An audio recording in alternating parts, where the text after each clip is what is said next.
Bonjour et bienvenue dans cette nouvelle vidéo.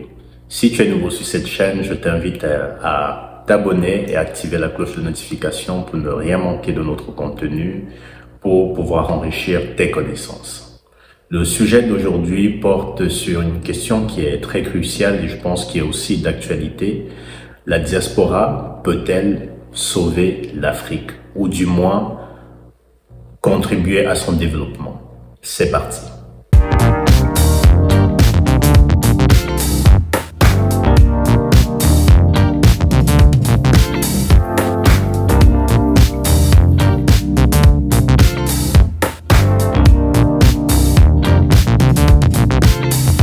Depuis quelques semaines, nous avons lancé notre unité de production d'alevin de tilapia. Si vous cherchez un fournisseur, vous pouvez nous contacter au numéro qui s'inscrit ci-dessus et nous vous répondrons. Effectivement, comme on le sait, de par plusieurs études qui paraissent chaque année, la diaspora envoie un nombre de fonds importants sur le continent, mais généralement ces fonds servent à aider la famille sur place et à pouvoir justement pallier aux besoins du quotidien, mais réellement en termes d'investissement sur ces milliards qui sont envoyés chaque année, l'argent qui sert au développement n'appartient qu'à un très peu pourcentage. D'où la question, avec tous ces fonds, est-ce que la diaspora peut sauver l'Afrique de son développement ou du moins y participer de façon significative? Moi, je pense que oui, et tout est dans la façon en fait de l'utilisation de l'argent et de tout ce qu'on en fait. Aujourd'hui, en entreprenant maintenant en Afrique depuis quelques années et en voyant tout ce qu'il y a encore à faire sur place, je pense que la diaspora africaine peut se servir en fait de ce qui a été fait ailleurs dans certaines autres communautés pour pouvoir reproduire la même chose de façon significative, de façon à pouvoir impacter le continent et de voir émerger vraiment une diaspora conquérante, une diaspora qui puisse amener vraiment quelque chose de consistant et surtout amener les États à changer leur mentalité ou du moins à pouvoir les écouter lorsqu'elles s'adressent à ces États-là de façon vraiment concluante. Parce que j'entends souvent beaucoup se plaindre de l'Afrique ou du moins des gouvernements en place.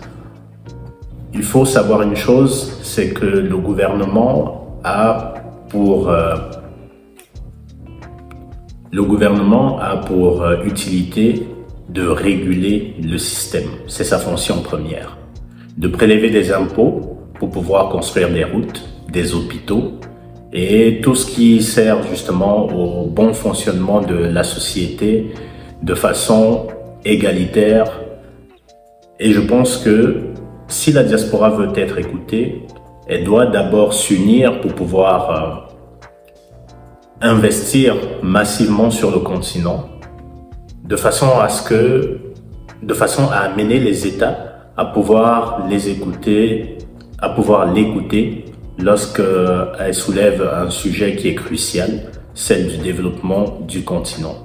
Quand on regarde par le passé, les pays européens ou bien les États-Unis, pour se développer, ce sont ces anciens populations venues d'Europe qui immigraient aux États-Unis. C'est eux qui ont constitué maintenant la première puissance que l'on connaît aujourd'hui, parce que ce sont des personnes qui ont décidé d'entreprendre, qui sont devenues numéro 1 dans leur secteur et qui ont pu ainsi faire plier l'État, ou en tout cas amener l'État à abonder dans leur sens pour pouvoir se développer, se structurer et peser maintenant dans le paysage politique, monétaire ou même tout type de secteur que ce soit.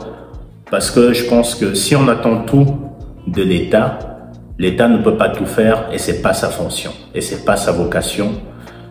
Il faut qu'il y ait des entrepreneurs de la diaspora qui puissent se mettre ensemble pour pouvoir créer des sociétés et que ces sociétés-là puissent devenir puissantes de façon à amener l'État à les écouter et à faire les choses avec elles que de faire les choses sans elles. Donc ça, c'est mon opinion concernant cette pensée de se dire que la diaspora peut amener un changement sur le continent et amener les États à avoir des politiques inclusives de façon à pouvoir permettre à ceux qui sont partis de pouvoir rentrer ou du moins de pouvoir investir de façon à améliorer la vie de ceux qui sont sur place là, et surtout le contexte économique et politique et social du pays. Dites-moi dans les commentaires ce que vous en pensez. C'était Stéphane de General Business. À bientôt pour de nouvelles vidéos. Ciao.